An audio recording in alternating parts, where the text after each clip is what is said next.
The most dangerous thing about condemned buildings is that they still stand. That's the part nobody tells you. You look at something engineers have already written off, dated, filed, scheduled for removal, and it's still there in the morning light, still holding itself together, still doing exactly the job it was built to do. And you have to ask yourself why the paperwork decided it was finished before the building did. I thought about that a great deal after I met Nadia Voss. My name is Marcus Ellroy. I was 39 years old and a structural engineer at Caldwell Breck Associates in the city of Heron, a mid-sized firm with a good reputation for bridges, mid-rise buildings, and the kind of work that kept cities standing without ever being called beautiful. I was precise, thorough, the kind of engineer whose reports could be handed to a contractor without annotation, whose calculations were reviewed in partner meetings and described as solid and reliable, which I had learned were not compliments so much as they were a category. My wound, if you want to name it, and I didn't for a long time, was this. I had learned to make myself agreeable, not in the way that warm people are agreeable, in the way that careful people are. I had watched enough senior partners receive credit for work they'd supervised instead of built, and instead of fighting it, I had started to sand down my objections, soften them, file them as notes instead of corrections. I told myself this was professional maturity. The longer version of that story is that it was a habit dressed up as a virtue, and I had been wearing it for so long, I had stopped noticing the fit.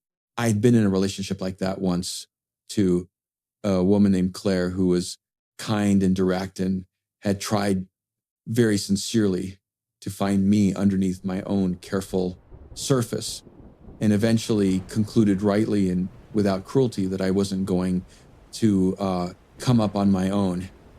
We separated with excellent manners.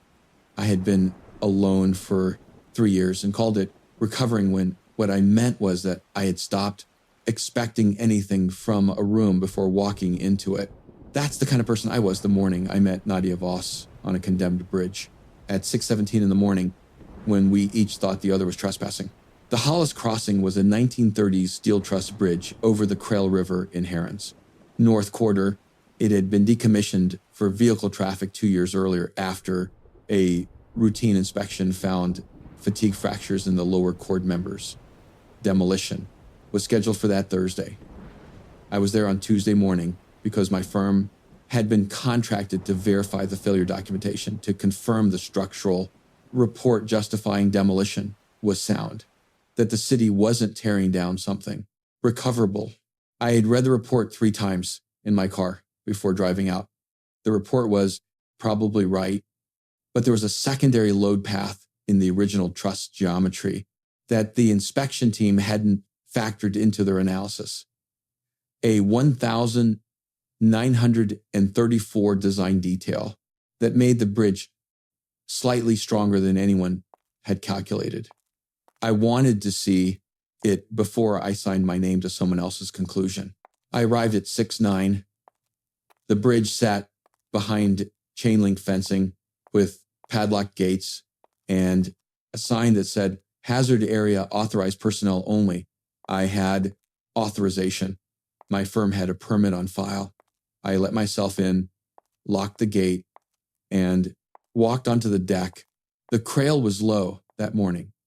The light was flat and gray, and everything smelled like cold water and old steel. I stood at midspan and looked up at the truss geometry, and the bridge was beautiful in the specific way that old working things are. Beautiful not because they were designed to be, but because they were designed to last. And that's when I heard the pencil.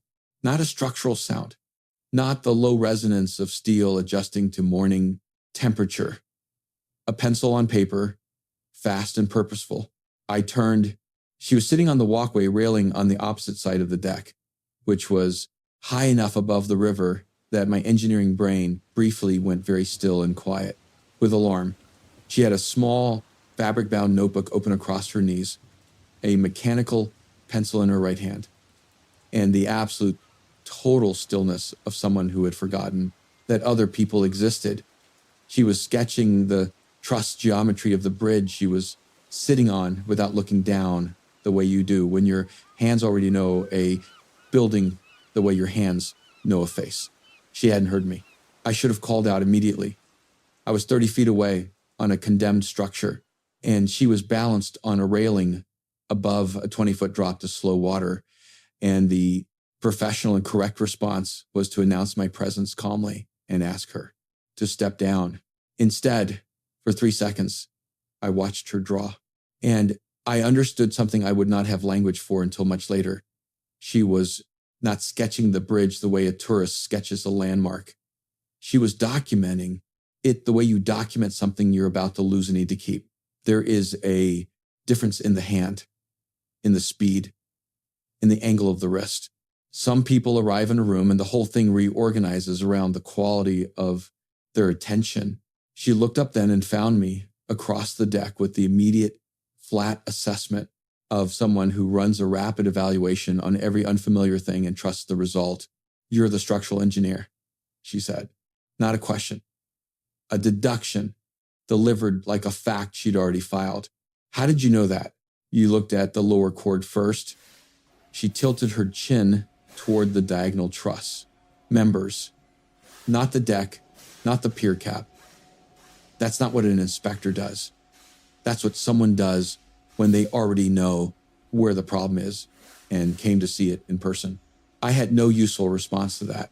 You're the preservation architect, I said, because the permit records had listed a documentation team from the Historic Structures Registry. And because that notebook was not the notebook of someone who was merely curious, Nadia Voss. She closed the notebook and held it against her knee. Her fingers were slightly blue from the cold. She had not brought gloves. She had not apparently given any consideration to the fact that the railing she was sitting on was not a bench. And you should know you're inside my documentation window. This is a designated hazard area. Yes. And the city authorized my access 3 weeks ago. She held up a folded permit. I have 19 sessions logged on this bridge. A pause. You have one? I looked at her. You've been coming to a condemned bridge for 3 weeks. I've been documenting a historically significant structure before the city removes it. She stepped down from the railing then, not because I'd asked, not because she was frightened, but because she had decided the conversation had reached the point where standing on the ground was more sensible. There's a difference. That was when I understood I was in trouble. Not because she was striking, though. I hadn't thought about that yet. And the fact that I hadn't would matter later. It was the precision, the way she drew a clean line between two things that sounded identical and weren't, and said it without checking whether I followed. Some people show you exactly where you've been, imprecise, and it costs them nothing to do it. And afterward, the imprecision is all you can see. I did not write any of this in my field notes. I wrote that the secondary load path was present and intact, and that the light gauge rivets on the lower chord were in better condition than the failure report suggested. Both were true. Neither was the most significant thing I had found that morning. I filed my assessment report that afternoon. The bridge was schedulable for demolition. The failure documentation was sound. The secondary load path I'd identified added structural capacity, but not enough to change the outcome at current maintenance. Investment levels. Accurate. Thorough. Done. I also CC'd the Historic Structures Registry on my secondary load path findings because the information was professionally relevant. I thought about it for exactly one drive home. Then I let it go. Nadia responded at 9:47 p.m. with 3 sentences. Thank you for the load path data. This explains a structural detail in my documentation I couldn't resolve from visual inspection alone. I'll credit your analysis in the registry record. I read it 3 times, not because it required 3 readings, because there was something in the sentence structure that sounded like someone who had decided to be professional about an exchange that could have been something else, and who had succeeded at it and wanted me to know the effort had been made. I wrote back, happy to help. The bridge came down on Thursday. I knew she would be there. I didn't go. I should tell you about the notebook now. Not the general idea of it, the specific object. It was some kind of off-brand moleskin with a cloth cover in an olive gray fabric that had gone soft at the corners from years of coat pockets and building, walls and fieldwork and weather that didn't care what you were carrying. The edges were worn dark with handling. The back cover had a water stain, shaped like something almost deliberate, a partial curve, like the arch of a low bridge or the line of a shoulder seen from behind. She'd had it a long time. That was obvious from the first moment, the way wear on. Something that actually gets used is different from wear on, something that simply ages. Hers had been worked, carried and opened and pressed against surfaces and carried again. I didn't learn what was inside it for months. Later, I would understand that the notebook was where she worked out everything she couldn't say out loud, every building she was losing, every argument she'd lost to a budget line, every structure that mattered to her that someone else had decided was finished. It was the private ledger she kept for things the world kept trying to call temporary. At the bridge, the last entry before I arrived had been a sketch of the truss geometry with marginal notes that were partly structural analysis and partly something else. The kind of handwriting you fall into when the sentences don't need to make sense to anyone who isn't you. I didn't see it for months, but I thought about it. That's the thing about specific objects. You can tell somehow when something carries weight without knowing what the weight is yet. And then later, when you find out, it makes a certain kind of sense, the sense of something you already half knew and had been waiting to be told. I met Nadia again 6 weeks later at a community review meeting about the proposed redevelopment of the Marston Quarter, a block of early 20th century industrial buildings on Heron's south side that a developer named Stefan Kessler wanted to convert into mixed-use residential. My firm had been retained by the developer. Nadia's two-person preservation consultancy, Crowell and Voss, had been retained by the Neighborhood Coalition for a counter-analysis. She was already at the table when I arrived.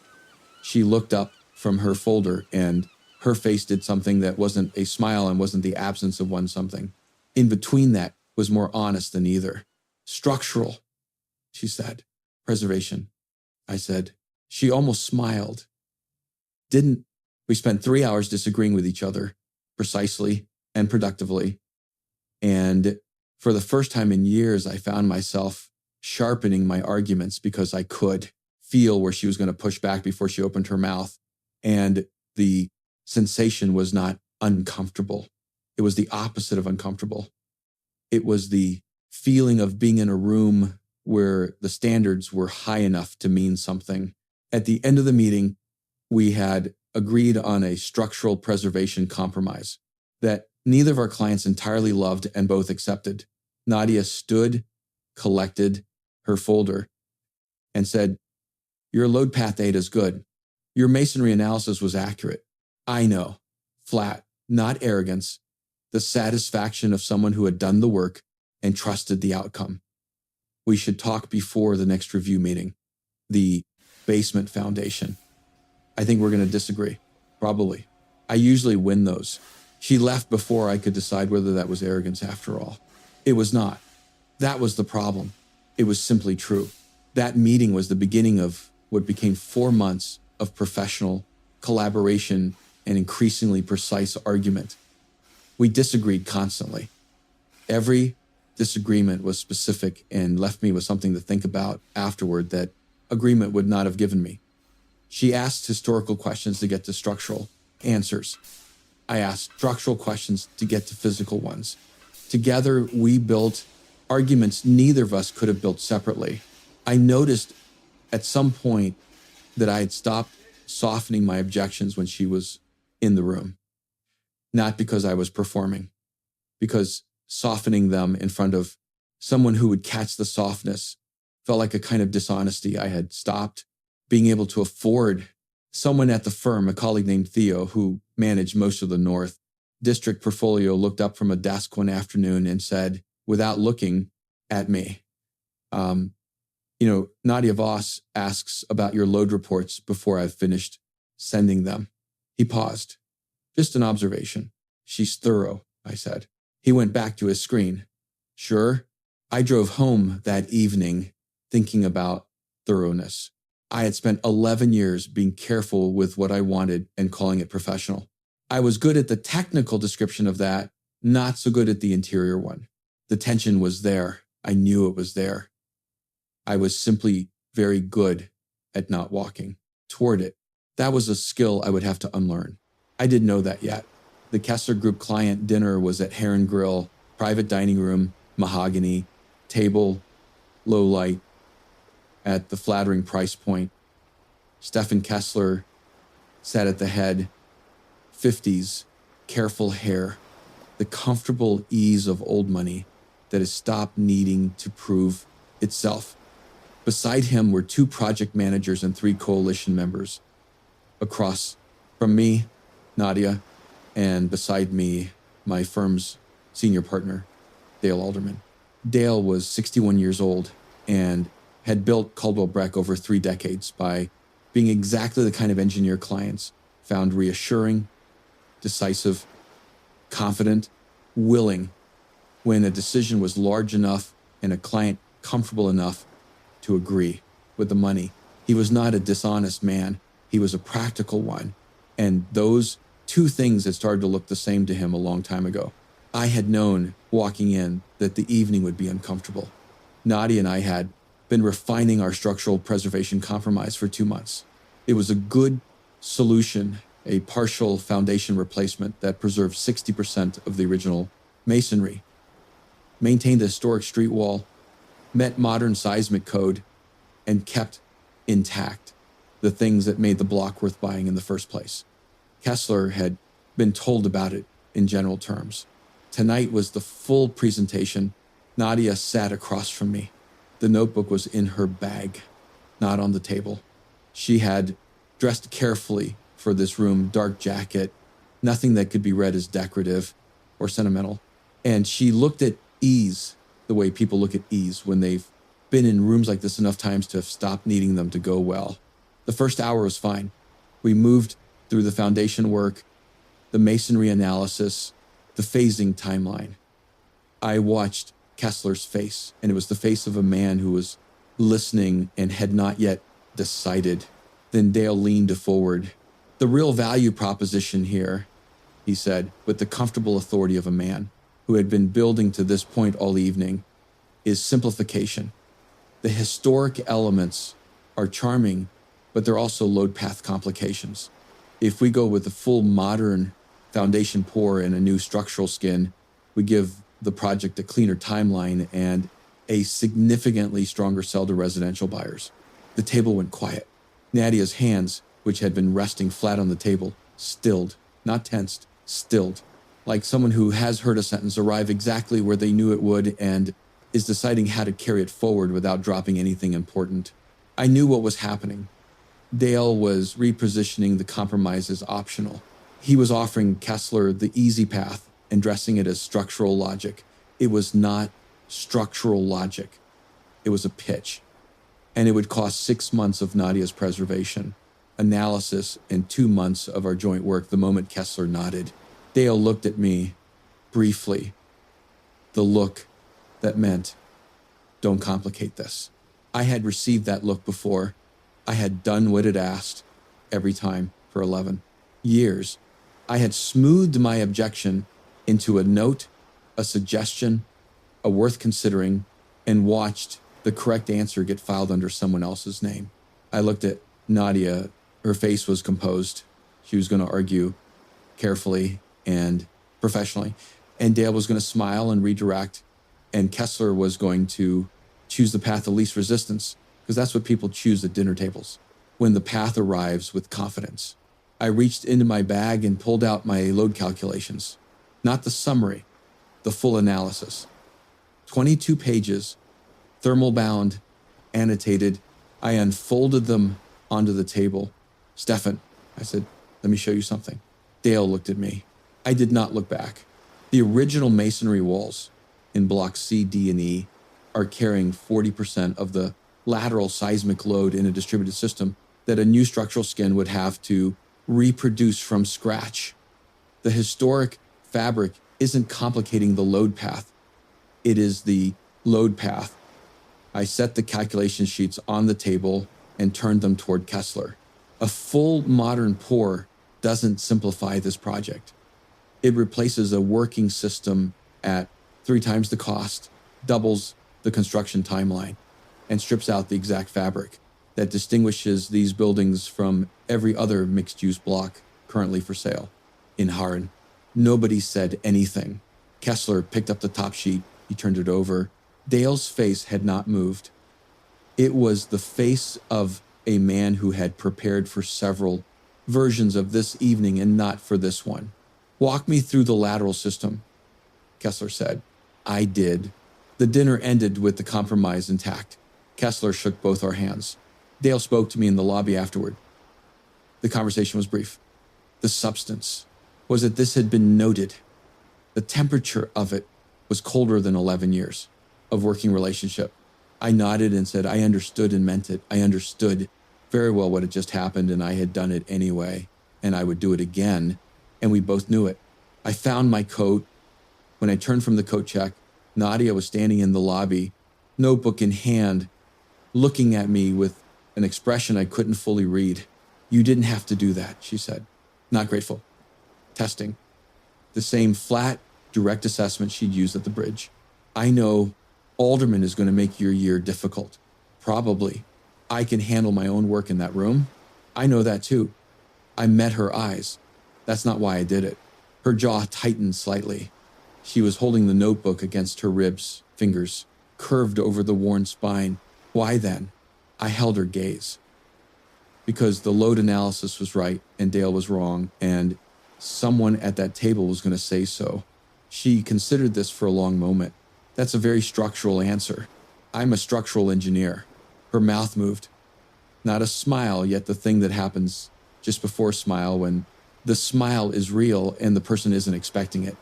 The calculation sheets were a good move, she said. They were accurate. That's different. Something shifted in her expression then. Behind the assessment, behind the careful, professional composure. Something that wasn't any of that. Accurate, she said quietly. Yes. She left before either of us could say what the accurate thing was that we were actually talking about. 3 days later, the Preservation Coalition received a formal memo from Kessler Group confirming the revised compromise design. The shared credit line read, structural and preservation analysis provided jointly by Caldwell Breck Associates and Ellroy and Crail, Voss and Voss. Nadia sent me an email that said, joint credit. Nice. I wrote back, accurate. She sent back a single period. I stared at it longer than was warranted. A single period from Nadia Voss felt like a response so precisely calibrated that I didn't trust myself to interpret it without more data than I currently had. This was becoming a pattern. I should tell you about her wound now. Not because she told me she didn't, not for a long time, but because it was there to see if you were watching carefully. She always left before events ended. Every meeting, every site visit, every post-project dinner. She would reach a certain point in the proceedings, collect her notebook, excuse herself gracefully, and be gone before the room had given her a reason to go. At first, I assumed it was schedule. Then I thought it was preference. After 4 months, I had come to understand it differently. She sat near exits, every room, not anxiously, not in any way that could be named or challenged, but always near the door, always knowing where it was. She positioned herself so that leaving was never complicated. And there was a sentence she used when conversations turned personal, a redirect that was too polished to be accidental. That's outside my area. She said it about her previous firm, about why she had started Crail and Voss instead of building at a larger practice, about her family once when someone asked, friendly, final, the conversational equivalent of a door that opens only from the inside. I didn't push on any of it. I understood it, actually, in the specific way you understand something that mirrors your own careful survival. She had learned to have an exit. I had learned to make myself too agreeable to need one. We were protecting ourselves with opposite strategies.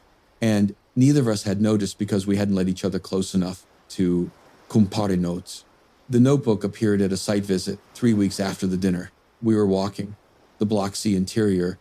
She was making margin notes, and I referenced something in the Hollis Crossing documentation, the original bridge, the shared permit record. Her hand stopped on the open page, just for a second. Then she continued writing as if it hadn't. She didn't say anything about the bridge.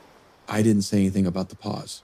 But I had noticed it, the slight too fast recovery, the way she moved past it with a little more deliberateness than the moment required.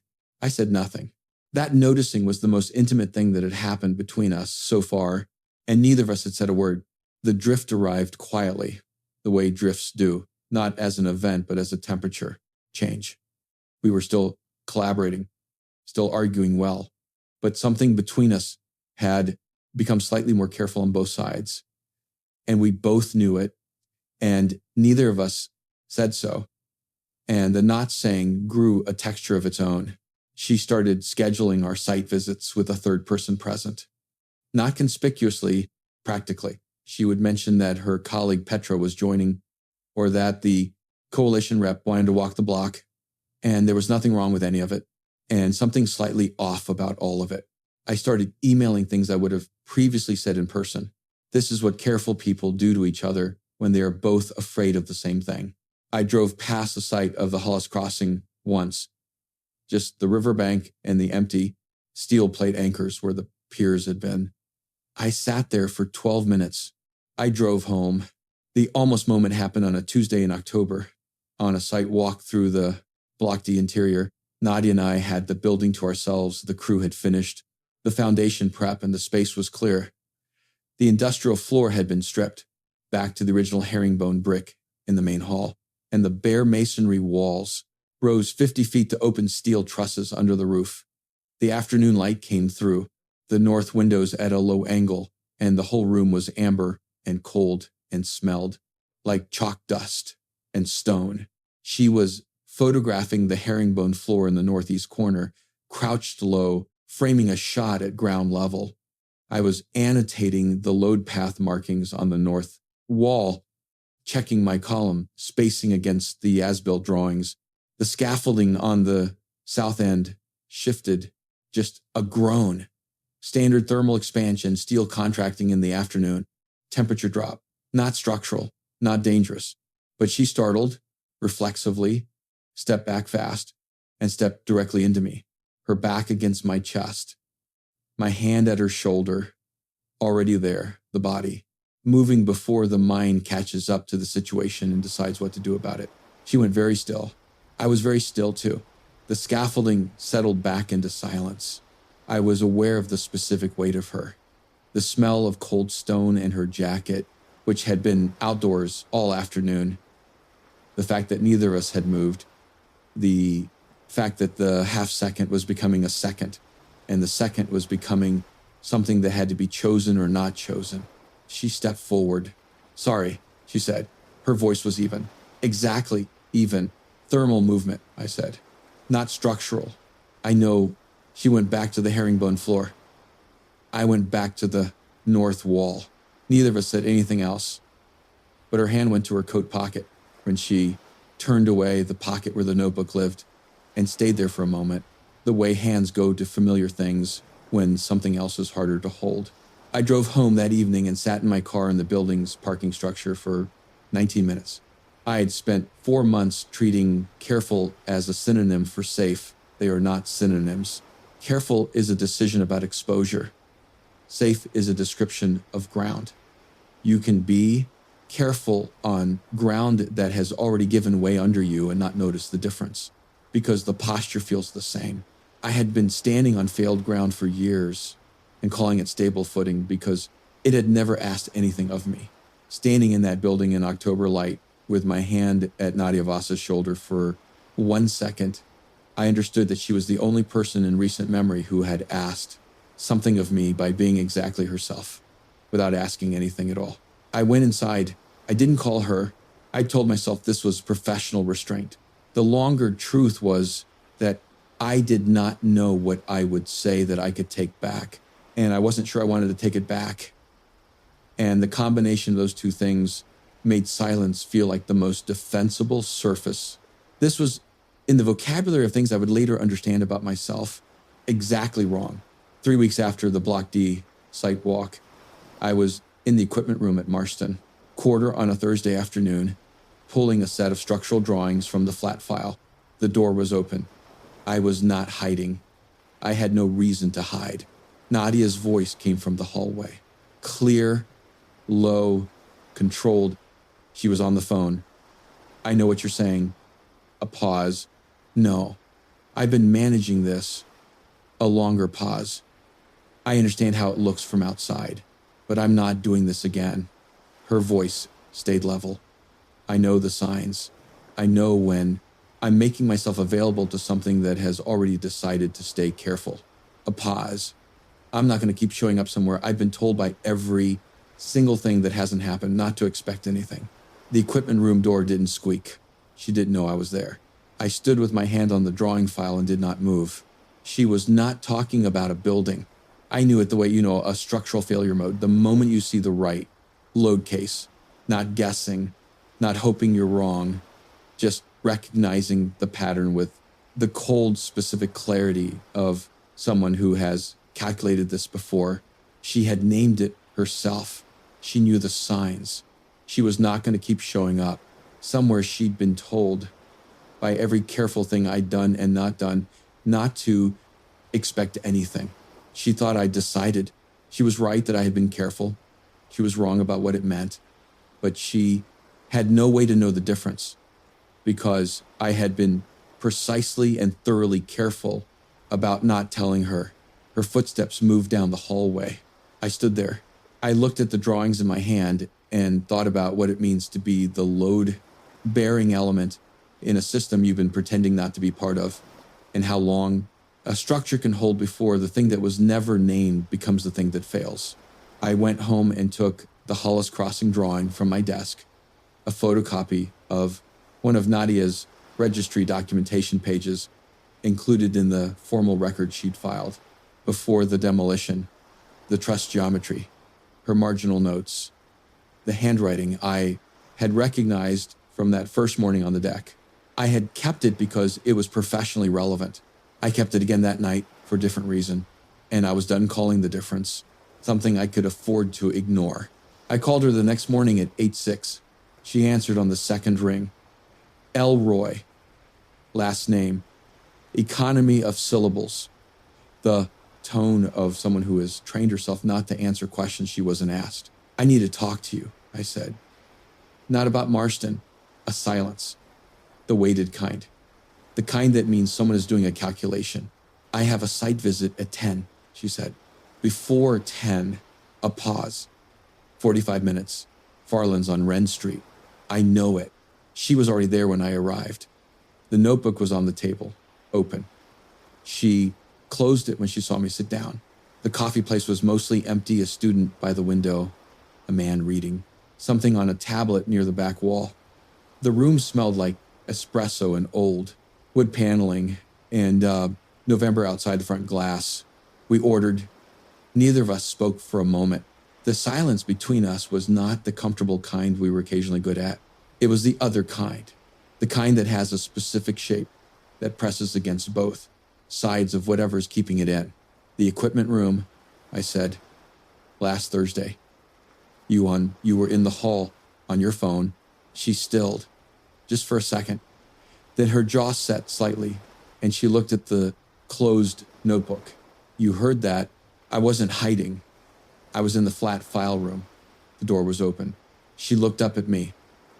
Her expression was careful and precise, and behind it there was something else that she was not going to let me see without a reason. How much did you hear? Enough. I kept my eyes on hers. You said you knew the signs, that you weren't going to keep showing up somewhere that had already decided to stay careful. I paused. You were talking about me. She didn't confirm it. She didn't deny it. She held my gaze with the specific stillness of someone who has learned to wait and see what a thing will do before she gives anything away. I put my hands flat on the table, not reaching for anything, just present. I have been careful, I said. For 4 months, I have been very careful. And I told myself that was professional judgment, and it wasn't. It was a habit I have had for a long time, dressed up as something respectable. I looked at her steadily. Being careful was me deciding that the thing I least wanted to lose was worth less than the risk of wanting it, clearly. And that was wrong. Something moved across her face. Not surprise, recognition. The way a load case confirms your calculation, not because you didn't expect it, but because seeing it in practice is different from knowing it on paper. You should know, she said slowly, that I am not good at this. Neither am I. Not in the same way. She looked down at the notebook. Her fingers traced the edge of the worn cloth cover. I leave before things end. You've noticed. Yes, it's not because I want to. The control in her voice was the effort kind now, not the easy kind. I've been in rooms that decided I was temporary before I had a chance to prove otherwise, and I learned to leave first, before they could. She looked up briefly. It's not a good habit. I know that. Nadia. She looked at me. The bridge. I waited until she was with me. You documented it for 3 weeks. 19 sessions. You were there every morning, alone, drawing something that was already scheduled to be removed. I kept my voice steady. You don't leave when it matters. Her breath caught. Barely. But I was paying attention. You left before the demolition, she said quietly. I know. I didn't look away. That was a mistake. For a moment, neither of us said anything. The espresso machine hissed somewhere. Behind the counter, the student by the window turned a page. I wrote about you in here, she said. She didn't look at the notebook. After the bridge, not personally, about the load path. The secondary load path you found that the inspection team missed. I couldn't exclude it from the documentation because it changed the structural analysis. A pause. Then I couldn't stop thinking about it. And after a while, it stopped being entirely structural. She finally looked at the notebook. I've never told anyone that. I reached across the table and put my hand over hers, slowly enough that she had time to move if she wanted to. She didn't move. She looked at my hand on hers. Then she looked at me. Her jaw was still slightly set, fear not quite gone, the kind that stays until it's been tested enough to know it isn't needed, but underneath it was something that was not afraid at all. I'm still going to argue with you, she said. I'm counting on it. Her mouth curved. Not politely. Not as a performance. The real version, the one that started somewhere in her chest and arrived a little late to her face, like it had cleared several things on the way. She turned her hand over under mine and held it. She kissed me in the parking lot on Wren Street outside Farland's 4 minutes after we left the table. Not impulsively, the way people make a decision they've been thinking about long enough to be certain of the answer, even if not the timing. Brief and decided. When she pulled back, she was close enough that I could see the wariness still. Behind her eyes, below the other thing, occupying the same space at once. Still terrifying, she said, quietly. Yes, I said. Worth it, though. She looked at me for a long moment. Ask me in a year. Done. A pause. Something settled in her face.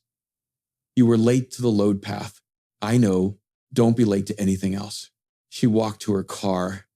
I stood on Wren Street in the November cold and watched her go and did not feel, for the first time in a very long time, like the careful part of me was something I needed to manage. The first ordinary moment between us where everything was different was 4 days. Later, a site visit, Block D, reviewing the foundation work, she handed me a set of drawings without commentary. I took them. Our hands were close, and neither of us moved away, and neither of us pretended the proximity required management. After a moment, she said, South corner footing is short on embedment depth. I see it. Your specification was clear.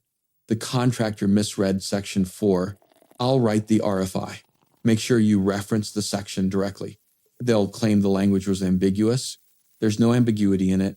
She looked at me then, the specific look that meant she was checking whether I meant what I was saying the way she meant what she was saying. I held her gaze until she was sure. No, she said. There isn't. The fear came back briefly that afternoon. We were walking the Block C perimeter when she stopped without looking at me. I'm going to need this to move slowly. Okay, you're not going to ask me to define slowly. No, a pause. That's unexpected. I've been moving fast at the wrong things for 11 years, I said. I can afford to be patient about the right one. She was quiet beside me for a long time. Then she said, the herringbone floor in Block D. I want it in the lobby design. Not as a feature, as the floor. People should walk on it. That was her answer. Not a declaration. A decision to keep building something she didn't intend to walk away from. Write the spec, I said. I'll make the loads work. They'll work, she said. They were built to last. She meant the floor. Neither of us was only talking about the floor. 3 weeks later, she sent me a photo at 7:12 inches the morning. The herringbone floor in Block D, lit by early November light through the new windows. The message read, your load path is holding. No preamble, no greeting, just the photo and the sentence. I looked at it for a long time. I wrote back, it was always going to. She sent a period.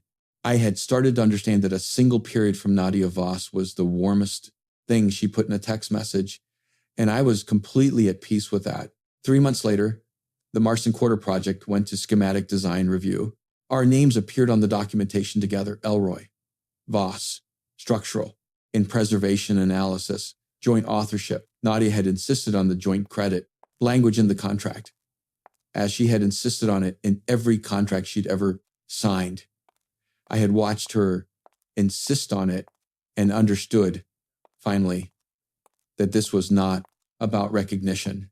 It was about the record. Misattributed credit erases work. She had spent her career refusing to let work be erased, and she was precise and consistent about it, whether the work was hers or someone else's. She had been doing that before I came along. She would do it after. I found that more interesting than almost anything else about her. Dale Alderman was not at the review meeting. He was in the process of a managed transition from active partnership, slow and quiet, the way these things move in firms that have reputations to protect. Other work had surfaced, other instances of simplified narratives. 3 other engineers had quietly confirmed, once asked, that credit had not always landed where the work had. I had not engineered any of that. I had put a calculation sheet on a dinner table and let accuracy do what accuracy does, which is it holds. I had not missed Dale's approval as much as I'd expected to. After the review meeting, Nadia stood at the floor-to-ceiling window in the conference room, looking down at the Marston block, the preserved masonry, street wall visible 4 floors below, the original brick detail intact along the entire north face. She had her coat on, the notebook in her hand. She did not move toward the exit. I stood beside her. We're going to fight about the Block B windows, she said. Probably you're going to argue for the modern replacement unit until the evidence says otherwise. The evidence will say otherwise. Then I'll update my position. A pause. Then, quietly, you always do. When I'm wrong, she looked at me. That's what I meant. Below us, the Marston Quarter stood in the March light. Original walls intact, new structural system invisible underneath. 6 months of argument embedded in something that would stand for another 100 years at minimum. She reached over and took my hand. Without looking at me, without making it anything other than what it was, a decision stated simply. 6 months after the Kessler dinner, she showed me the notebook. Not all of it. Few pages. The Hollis Crossing documentation in the 19 mornings of sketching the marginal notes, the last page before the demolition, the truss, geometry with annotations in her handwriting that I had seen at a distance that first morning. Close up, I could finally read the margin notes on the final entry. Structural analysis, load path notation, and in the corner circled me secondary. Load path holds under full load, structurally significant, cannot be excluded. From record, my initials, the bridge was already in the documentation before you arrived, she said, but you changed the analysis. I dated my report the day after I emailed you. I dated the notation the same day. She looked at the page. You were in my documentation before I decided what to do about you. That was inconvenient. I looked at her. I'm pacing myself. I said, she laughed. The real version, deep and a little disbelieving, the kind that arrived late to her face. You are genuinely impossible, she said. Consistent data, annoyingly consistent. She took the notebook back and held it in both hands. The water stain on the back cover, the curve that looked almost deliberate. I had finally asked her about it. She told me she'd left it on a site ledge during a rainstorm years ago, and the water had pooled against the spine and dried into a curve. She kept it because it reminded her that the things that lasted were usually the ones that had survived something and kept working. I understood that. I proposed to her on a site visit, Block D, Marston Quarter. The herringbone floor was finished and refinished and set into the lobby under new windows. October light, the same quality as the day. We'd been there and she'd startled, and neither of us had moved for a second too long, except now the building wasn't condemned, and neither of us was pretending to be somewhere other than where we were. She was writing in the notebook. I had a ring in my coat pocket that I'd been carrying for 8 days, waiting for a moment that felt right, and finally understanding that the right moment was not going to arrive dressed as a right moment. It was going to arrive as an ordinary Tuesday afternoon in a building we had both argued over for a year. Nadia. She looked up. I asked her. She looked at me. Then at the ring. Then around the lobby, the floor, the windows, the masonry walls we had spent months arguing about and building correctly. You picked a building we worked on together, she said. You said it was built to last. She was quiet for a moment. Then softly, ask me something hard. Will you marry me? That's the one. She looked at the ring again. When she looked back, there was no exit calculation behind her eyes. Just Nadia looking at me the way she looked at buildings she had decided were worth fighting for. Yes, she said. Then she went back to writing in the notebook. I sat down on the lobby floor beside her, back against the original masonry wall, and waited. After a few minutes, she said, without looking up, you're blocking the light. Move over? Then she moved over.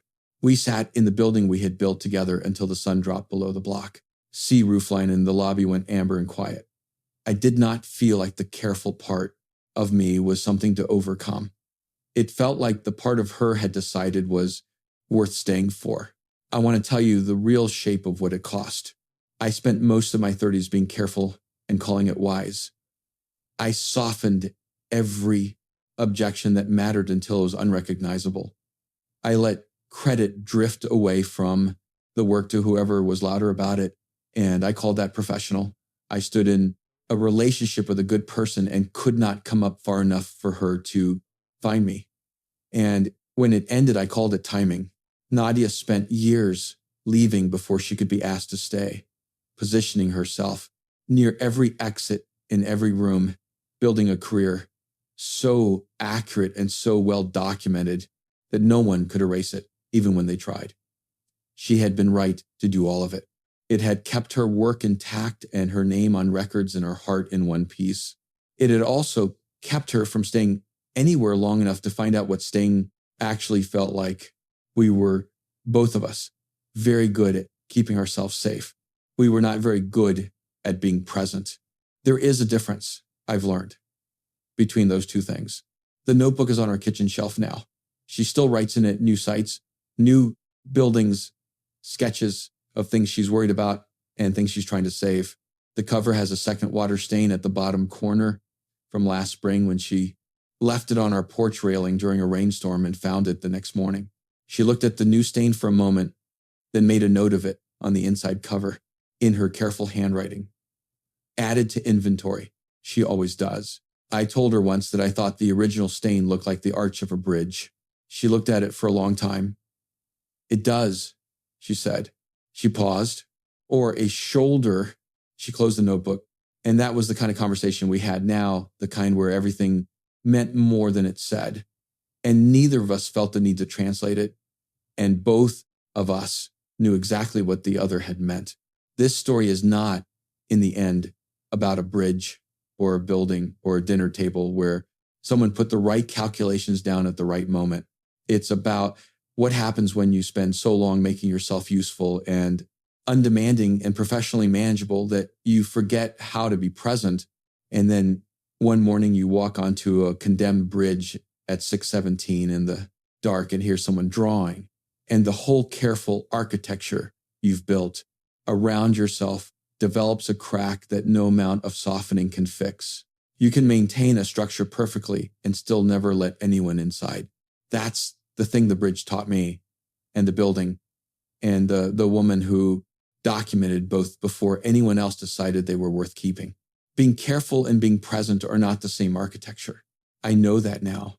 Nadia knows I know it. She has never said so. She wrote it down in the notebook once in the margin of a sight sketch and left it open on the table for me to find.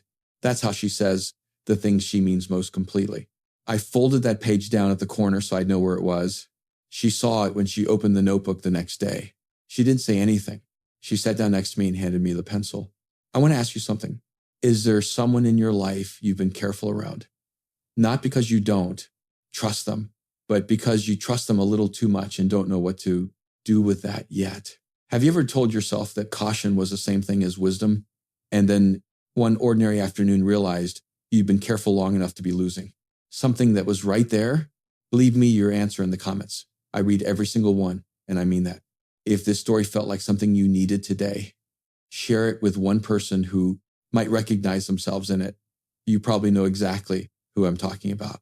Subscribe so you don't miss the next one, because next time we're talking about what happens when the person who never believed in you is the first person to see you become who you actually are, and whether that changes anything or just makes it worse. I'll see you there.